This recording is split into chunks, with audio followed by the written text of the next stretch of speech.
धरती पर एक विशाल जीव रहता था जिसका नाम डायनासोर था।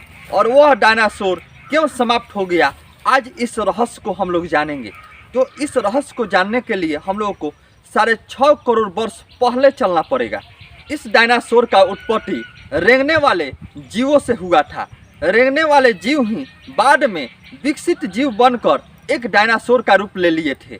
डायनासोर के समाप्त होने का रहस्य एक एस्टेरॉयड से जुड़ा हुआ है। 10 किलोमीटर डायामीटर वाला एस्टेरॉयड धरती के तरफ आ रहा था और वह एस्टेरॉयड धरती के करीब जितना आया उतना ही उसका रफ्तार बढ़ गया और धरती के जब बहुत ज़्यादा निकट आ गया तो घर्षण के कारण वह आग का गोला का रूप ले लिया। उस आग के गोला के रूप के कारण धरती पर बहुत अधिक विस्फोट आया, भूकंप भी आया जब वह एस्टेरॉयड धरती से टकराया तो, और समुद्र में हलचल हुआ और लहरें भी उठा। वहीं लहर का उत्पत्ति हुआ, समुद्र में लहर का उत्पत्ति हुआ तथा उस एस्टेरॉयड के धरती से टकराने के कारण विस्फोट जो हुआ उससे कुछ दूर तक के जीव जंतु समाप्त हो गए और धरती का तापमान इतना अधिक बढ़ गया कि दूर दूर तक के सारे डायनासोर मरने लगे और सभी जगह के डायनासोर मर गए। और जहाँ यह विस्फोट हुआ वहाँ के कुछ दूर के सारे जीव जंतु मर गए।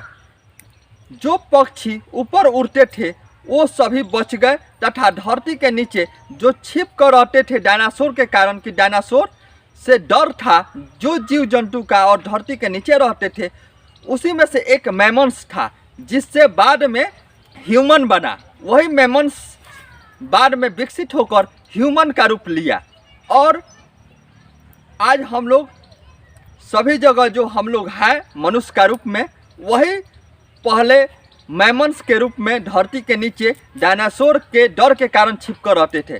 डायनासोर कुछ जो थे शरीफ भी थे, कुछ बहुत ज़्यादा खतरनाक भी थे, कुछ डायनासोर मांसाहारी थे तो कुछ डायनासोर शाकाहारी थे। और यहीं पर डायनासोर का कहानी खत्म हो जाता है जब एस्टेरॉयड टकराता है धरती से और तापमान बढ़ जाता है और धरती का तापमान बाद में धीरे धीरे कम होना चालू हुआ। फिर धरती के नीचे जो छिपे हुए जीव जंतु थे वह बाहर आए और वह विकसित होकर अनेक जीव के रूप में विकास किए।